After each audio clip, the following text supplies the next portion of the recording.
Hi there, and welcome to This Day in History for November 18th. November 18th is the 322nd day of the year in the Gregorian calendar, 323rd in leap years, with 43 days remaining to the end of the year.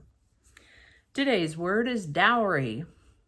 Dowry is a noun that means money or property brought by a bride to her husband at marriage, or a sum of money required of a postulant at a convent, or a natural endowment or gift, a talent. Dowry. I'd like to take a moment to mention that links to my research are included in the show notes. Ask you to go ahead and click that like button. Consider subscribing if you haven't already. Feel free to share this video with others. You could do that with a link in your email, messaging, or social media. Also, there is a link in the show notes to my This Day in History playlist. All the other videos, I'll put a link to that up in the corner there as well, and a link to last year's edition of This Day in History for November 18th. Is pretty interesting. I think you'll enjoy it also. So go check that out after you watch this video. And with that, we're going to start in the year 326, when the old St. Peter's Basilica was consecrated by Pope Sylvester on November 18th, not 28th, November 18th in the year 326. On November 18th in the year 401, the Visigoths, led by King Alaric I, crossed the Alps to invade northern Italy.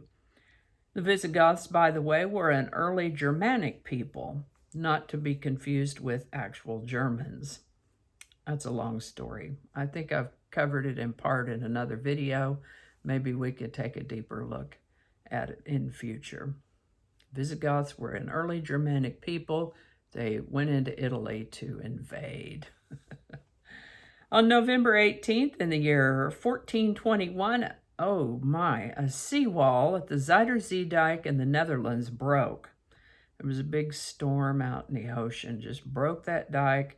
72 villages were flooded as a result of this, and about 10,000 people died. It has come to be known as the St. Elizabeth flood because it happened around the time of the feast day of St. Elizabeth, which is right about now. St. Elizabeth herself is an interesting historical character. She was a Hungarian princess. She got married at the age of 14 and was widowed 6 years later. It says that she sent her children away and regained her dowry, which was no small matter, as her brother-in-law apparently was in charge of her husband's estate, and this brother-in-law was a real stinker. Anyway, she got the dowry back and used the money to build a hospital where she herself personally tended to the sick people that came there. All this she did before she was 24 years old, because that's when she died, at the age of 24. I was not able to find out why, what took her. But St. Elizabeth, because of her own travails, is the patron saint of hospitals, nurses, bakers, brides, homeless people, lace makers, widows, and a few other things that I didn't write down. Yeah, this terrible flood in the Netherlands happened around the time of her feast day, as I've already mentioned, and so it is named after her. St. Elizabeth, the St. Elizabeth flood. November 18 marks the date that Christopher Columbus first sighted the island that we call Puerto Rico. This happened in 1493. Susan B. Anthony and 14 other women were arrested on November 18th, 1872, for voting illegally in the United States presidential election of 1872. There sure is a lot more to that story, but you could hear more about it in last year's episode. Latvia declared independence from Russia on November 18th, 1918. Happy birthday, Mickey Mouse. November 18th, 1928 marks the release of the first fully synchronized sound cartoon animated short, Steamboat Willie. This was directed by Walt Disney and Ub Iwerks and featured the third appearance of cartoon characters Mickey Mouse and Minnie Mouse.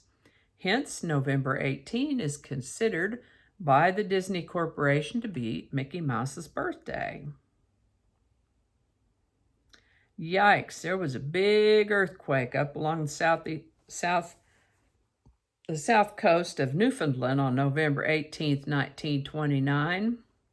This one was a 7.2 magnitude, caused a tsunami, and broke a dozen of those transatlantic telegraph cables.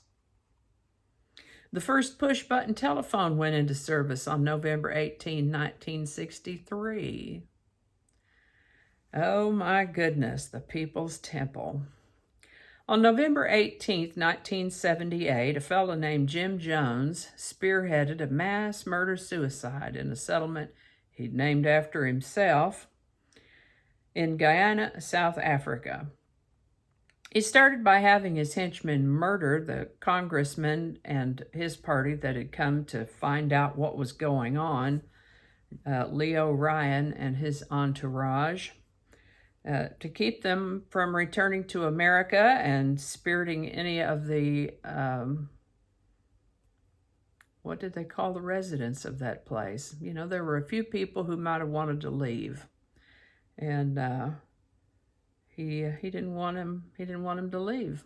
He didn't want him to leave. He didn't want anybody to leave his compound, and he didn't want Leo Ryan going back and telling anybody what was going on there. Now, you know something wrong is happening if they don't want anybody to know about it. Or as some of my friends will say, we are as sick as our secrets. Anyway, it's hard to imagine such carnage, but 918 people were killed in that mess that day. Crazy, crazy mess. The Jonestown People's Temple. Murder-suicide. Anyway, that's all I have for you today. I hope you learned something you didn't know before. I know I sure did. I always do. Again, there's the links to research and the playlist for my This Day in History series and last year's episode in the show notes. And I think that's it. No. Yep, alrighty then. Thanks again, and I'll see you next time.